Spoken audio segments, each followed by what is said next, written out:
On a sun-drenched afternoon on the farm, a tiny yellow tabby, nestled comfortably within a dusty old tire.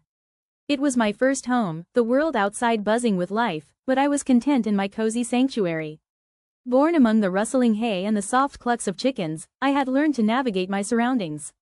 I was so small that I could slip effortlessly through the gaps in the chain-link fence that surrounded my birthplace. My tiny heart thumped with anticipation, ready for adventure.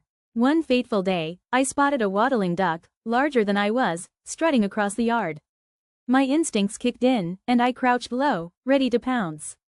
Just then, a sweet giggle pierced the air, pulling my attention away from my feathery target. It was a little girl named Mandy, her hair dancing in the breeze and her eyes sparkling with curiosity. "Oh, you poor little thing," she exclaimed, kneeling down to my level, her voice as warm as the sun. In that moment, I knew I had found my rescuer. She scooped me up, and before long, I was hidden away in an old shed on the farm, a secret sanctuary where we could share our adventures away from her grandmother's watchful eye.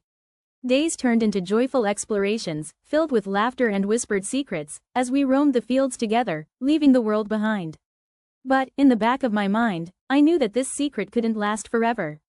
One evening, as the sun dipped low in the sky, Mandy's grandmother ventured into the shed. My heart raced at the sound of footsteps, and I darted into a pile of blankets that Mandy had given me to use as a bed, trembling with fear. My tiny body quaked so much that the blankets stirred around me like a miniature earthquake, creating a little cocoon where I hoped to remain hidden. But the moment her grandmother spotted me peeking out from the pile, a smile broke across her face. "Well, look at you," she said, her voice warm and inviting. "I suppose you'll need a proper place to stay." My heart soared. I was not only discovered but welcomed into a new home. Soon, I found myself in a cozy room adorned with soft pillows and colorful toys. It was the perfect domain, and with a flick of my tail, I declared it my kingdom. "Welcome to my realm, dear Mandy," I would purr playfully, as I sprawled luxuriously across her bed, pretending it was all mine. "But I graciously allow you to reside here as my loyal subject." Mandy would giggle, her laughter ringing like music in the air. "Oh, you silly cat. It's my room," she would tease. But I winked back at her with my bright green eyes, enjoying the delightful joke we shared. Every night, as the stars twinkled above, I curled up beside her, reveling in the warmth of our friendship. I would purr softly, a soothing melody that filled the room, as I claimed my little girl as my own to sleep.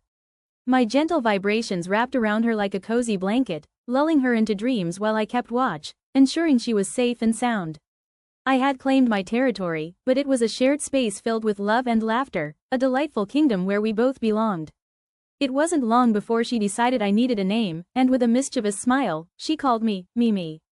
It felt fitting. A name that echoed with joy and camaraderie, perfectly capturing the essence of our playful bond. In the end, I realized that home wasn't just a room, it was the bond we forged, the joy we found in each other's company, and the laughter that echoed off the walls.